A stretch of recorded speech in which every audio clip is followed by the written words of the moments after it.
அன்னை தமிழ் கதைகள் சேனலுக்கு உங்களை அன்புடன் வரவேற்கிறோம். இன்று நாம் பார்க்கப் போகும் ஆத்திச்சூடி கதை நைவினை நணுகேல். பிறர் வருந்தக்கூடிய தீவினைகளை செய்யாதே. இதனை உணர்த்தும் ஒரு விழிப்புணர்வு ஊட்டும் கதையை இப்போது கேட்போமா? அனைவருக்கும் வணக்கம். நான் உங்கள் கதை சொல்லும் நாயகன் ஜீவா முகேஷ். தென்மேடு என்னும் ஊரில் தர்ஷன் என்ற சிறுவன் வாழ்ந்தான்.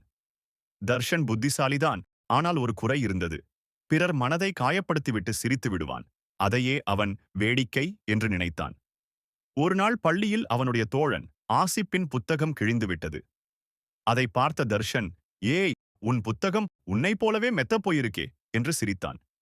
அதை கேட்ட ஆசிப் முகம் சுளித்தாலும் அமைதியாக அவனிடத்தில் அமர்ந்து கொண்டான். இதனை தூரத்தில் நின்று கவனித்துக் கொண்டிருந்த ஆசிரியர், தர்ஷா, சற்று வெளியே வா என்று மெதுவாக அழைத்தார். வெளியே வந்தவுடன் ஆசிரியர் ஒரு சிறு காகிதத்தை கிழித்து தர்ஷனிடம் கொடுத்து, இதை மீண்டும் சரியாக இணைத்து பாரு என்றார். தர்ஷன் பலமுறை முயன்றான். ஆனால் கிழிந்த காகிதம் மீண்டும் சரியாக சேரவில்லை. அதை பார்த்த ஆசிரியர் அமைதியாக சொன்னார், தர்ஷன், ஒரு காகிதம் கிழிந்தால் அதை சேர்க்க முயற்சி செய்யலாம்.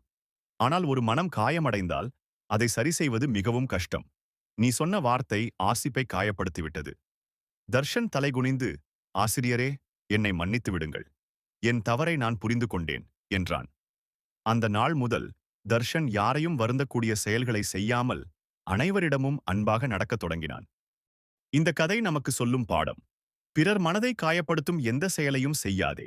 அன்பும் கருணையும் தான் மனிதனை உயர்வாக்கும். அடுத்த முறை இன்னொரு ஆச்சரியமான கதையுடன் மீண்டும் சந்திப்போம். நன்றி, வணக்கம்.